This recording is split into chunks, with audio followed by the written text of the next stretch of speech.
বৈঠক শেষে পররাষ্ট্র মন্ত্রণালয় ব্রিফ করছেন ইইউ মিশন প্রধান। এ বিষয়ে বিস্তারিত জানাতে পররাষ্ট্র মন্ত্রণালয় থেকে যুক্ত হচ্ছেন সহকর্মী মাহফুজ মিশু। আমরা তার সঙ্গে যুক্ত হচ্ছে। মিশু, ব্রিফিং এ কি জানানো হয়েছে একটু জানাবেন এই বিষয়ে। ইটালিয়ানো মেলামাইনের নজর কাড়া ডিজাইন, যার প্রশংসা করবে সবাই। Italiano melamine. ব্রিফিং এ মূলত যেটি জানানো হলো, এটি হচ্ছে 27 দেশের যে জোট ইউরোপীয় ইউনিয়ন, তাদের যে রাষ্ট্রদূতরা যেসব দেশের মিশন আছেন তাদেরকে নিয়ে ইউ মিশন প্রধান প্রায় ঘণ্টাখানেক বৈঠক করেছেন এবং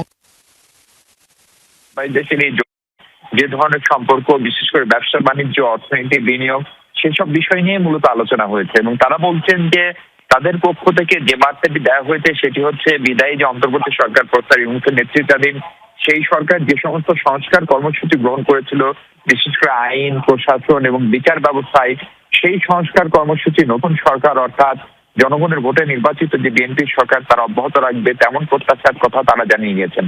তার পাশাপাশি প্রোডাকশন অ্যান্ড কোঅপারেশন এগ্রিমেন্ট, যেটা ইউরোপের বাজারে বাংলাদেশি পণ্যের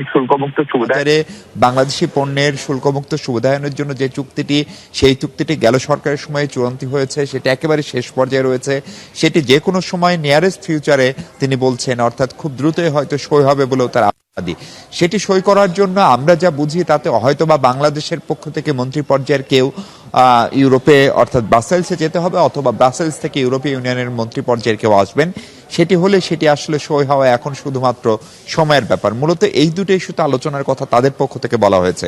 বাংলাদেশের পক্ষ থেকে অর্থাৎ পররাষ্ট্র মন্ত্রণালয় আনুষ্ঠানিকভাবে এখন আমাদেরকে কিছু জানায়নি, কিন্তু আমরা যেমনটা জানি, বিশেষ করে ইউ প্লাস এবং ইউরোপ হচ্ছে আঞ্চলিকভাবে বাংলাদেশের সবচেয়ে বড় রপ্তানি পণ্যের বাজার। ফলে সেখানে বাংলাদেশি পণ্যের জন্য কি ধরনের সুবিধা নিশ্চিত করা যায়, বিশেষ করে বাংলাদেশের গ্র্যাজুয়েশনের পরে যে ধরনের ট্যারিফ কাঠামোতে যে পরিবর্তন আসবে, সেটা বাংলাদেশের বর্তমান সরকারও হয়তো আরো বছর তিনেক পেছানোর আবেদন করবে, সেই সব বিষয় নিয়ে নিশ্চিতভাবেই আলোচনা হওয়ার কথা। মারফি।